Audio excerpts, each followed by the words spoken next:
সিরিয়ার রাজধানী দামেস্কে ঢুকে পড়েছে বিদ্রোহীরা। সেখানে নানা প্রান্ত থেকে পাওয়া যাচ্ছে মুহুর্মুহু গুলির শব্দ। দামেস্কের যখন এই দশা, তখন আর কুলিয়ে উঠতে পারেননি প্রেসিডেন্ট বাশার আল আসাদ।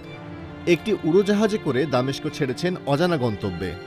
বার্তা সংস্থা রয়টার্স সিরিয়ার 2জন জ্যেষ্ঠ কর্মকর্তার উদ্ধৃতি দিয়ে এ তথ্য জানিয়েছে। তবে কোথায় গেছেন 59 বছর বয়সী আসাদ, সে সম্পর্কে কেউ ধারণা দিতে পারেনি।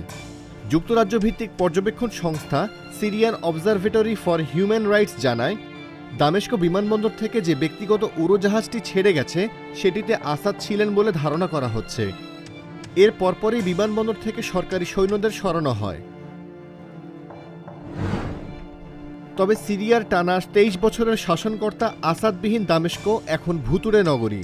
ভয়ের সঙ্গে চারিদিকে ছড়িয়েছে বিভ্রান্তি। সেখানে ঠিক কি ঘটছে বা কি হচ্ছে কিছুই বুঝতে পারছেন না দামেস্কের বাসিন্দারা।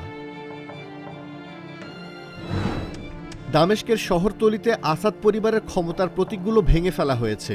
কোথাও কোথাও প্রতীকগুলো গুঁড়িয়েও দেওয়া হয়েছে। সিরিয়ার স্বরাষ্ট্র মন্ত্রণালয় বলেছে, তারা রাজধানীকে ঘিরে একটি লৌহবর্ম তৈরি করেছে। তবে দেশের বিভিন্ন শহর, গ্রাম এবং উপশহরে বিদ্রোহী প্রতিরোধে সরকারি বাহিনী ব্যর্থ হয়েছে। পালানোর আগে গত 6 ডিসেম্বর দামেস্কে আসাদের সঙ্গে দেখা করেছিলেন ইরানের সর্বোচ্চ নেতা আয়াতুল্লাহ আলী খোমেনির একজন উপদেষ্টা। তাই অনেকের ধারণা আসাদ শেষ পর্যন্ত আশ্রয় নিতে পারেন ইরানে। সিরিয়া বা আসাদকে নিয়ে তার আরেক ঘনিষ্ঠ মিত্র রাশিয়া এখনও আনুষ্ঠানিক বিবৃতি দেয়নি। পর্যবেক্ষক কারো কারো ধারণা, ইরান না হলে রাশিয়াতে আশ্রয় নিতে পারেন বাশার আল আসাদ।